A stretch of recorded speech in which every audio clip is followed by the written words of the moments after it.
আজকে বন্ধুর বউ ভাত, তাই ওকে অস্ত্র দিলাম। যুদ্ধ জয় করেই ফিরিস ভাই।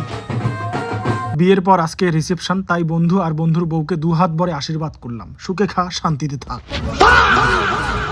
সবাইকে লুকিয়ে বন্ধুকে একটা গিফট দিব, ওই জন্য বন্ধুর পকেট খুঁজতেছিলাম।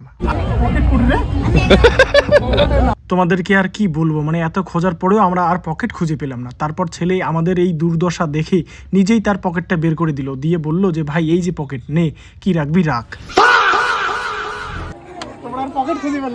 এই যে গাইস দেখো, তখন এদের আর কি মানে বিয়ে হয় নাই, প্রেম করতো কচি কাঁচা, আর বিয়ে করার পরে এই বিয়ে।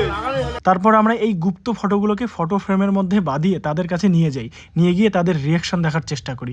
তোমাদেরকে একটা কথা বলি গাইস মাঝখানে, অবশ্যই ভিডিওতে লাইক কমেন্ট এবং পেজটিকে অবশ্যই ফলো করবে। তো এই দেখো ওদের রিয়াকশন কিরকম। এদের জন্য ভাই কোন দিকে কি আর এদের জন্য এলা ক্যামেরা দেখাও, আমরা দিনাটা এটা পাই না, দুটো জায়গা বন্ধ, এটা হচ্ছে বিয়ের আগে, এটা হচ্ছে বিয়ের পরে, না এটা বিয়ের সময় আর কি। এটা দুটো অর্ডার কি সুন্দর ওটা দেখা। তারপর আমরা আরো অন্য গিফট নিয়েছিলাম, সেগুলো দেওয়ার পরে আমরা বাড়ির ভেতরে যাই। ইতিমধ্যে কোণের বাড়ির থেকে লোক চলে এসে তাদেরকে আমরা সম্ভাষণ করি, তারপরে আমরা নাচ গান করি, খাওয়া দাওয়া করি।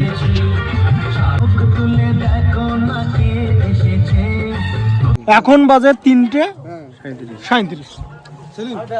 প্রায় 4টা বাজে। এই যে এখানে পাত্র আছে বন্ধু, সকালে খাওয়া খায় না। 4টা বাজে। হ্যাঁ, কি বিদায় দাও? বিদায় এখন আমি দিলাম না। মিত্র 4টা বাজে, ওকে ওকে, বিদায় দাও। টাটা। 4টা বাজে, বিয়ে বাড়ি শেষ। পাত্র কিছু কবি লাস্টে, ভিডিও শেষ করব। আমি কিছু বলবো না, আমার বলার মতো কোনো ভাষা এরা রাখে নাই, ঠিক আছে?